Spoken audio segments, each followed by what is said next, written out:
तर महायुतीचा मुख्यमंत्री पदाचा चेहरा कोण यावरून अजित पवारांनी मोठं विधान केलं। आगामी निवडणुकीत मुख्यमंत्र्यांच्या नेतृत्वाखाली लढू आणि जास्तीत जास्त आमदार निवडून आणल्यानंतर पुढचा विचार करू। तीनही पक्ष हा पुढचा विचार करतील असंही विधान अजित पवारांनी केलं। तर याबाबत निर्णय घेण्याचे अधिकार मला नाहीत, भाजपची संसदीय समिती आणि अजित पवार आणि एकनाथ शिंदे हे निर्णय घेतील असं उपमुख्यमंत्री देवेंद्र फडणवीसांनी म्हटलंय।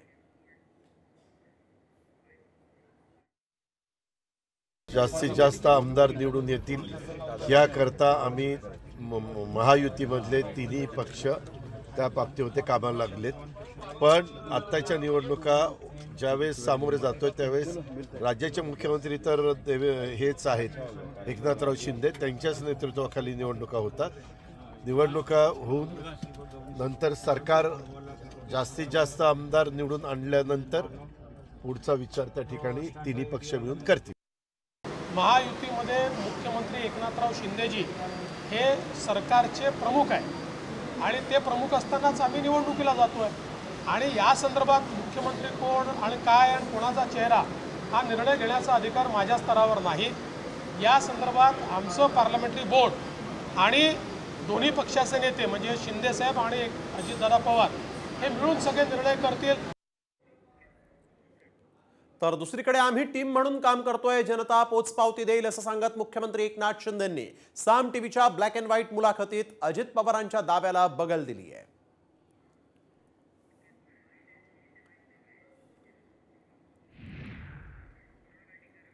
आम्ही टीम म्हणून काम करतोय असंही मुख्यमंत्री एकनाथ शिंदेंनी म्हटलेलं आहे। महायुतीला सत्तेत आणणं हाच आमचा उद्देश असल्याचं त्यांनी म्हटलंय। जनताच पोचपावती देईल असंही एकनाथ शिंदे पुढे म्हणाले। मुख्यमंत्री पदाचा आमचा कोणी चेहरा नाही, महायुतीला मुख्यमंत्री पदाच्या चेहऱ्याची आवश्यकता नाही, ज्याचा जास्त आमदार असतील तो मुख्यमंत्री होईल, अशा स्वरूपातला जो स्वर महायुतीतून येतोय त्याकडे तुम्ही कसं बघतात? तुम्हाला ते चेहरा करायला तयार नाही, तुम्ही एवढं काम करताय तरी पण? नाही, आम्ही टीम म्हणून काम करतोय। टीमवर्क आहे आमचं। याच्यामध्ये आमचा उद्देश काय? या राज्याचा विकास करणं, या राज्यातल्या सर्वसामान्य लोकांना न्याय देणं आणि पुन्हा या सर्वच कामाच्या याच्यावर ही कामाची पोचपावती लोक देतील। आता कशाला काय?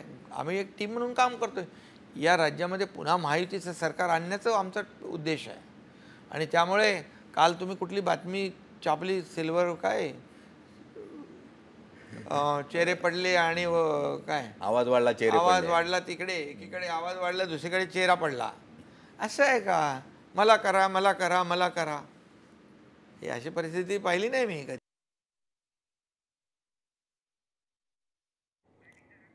तर आपण बघतोय जनताच पोचपावती देईल असं म्हणत अजितदादांच्या दाव्याला शिंदेंनी बगल दिलेली आहे। आम्ही टीम म्हणून एकत्र काम करतोय असंही एकनाथ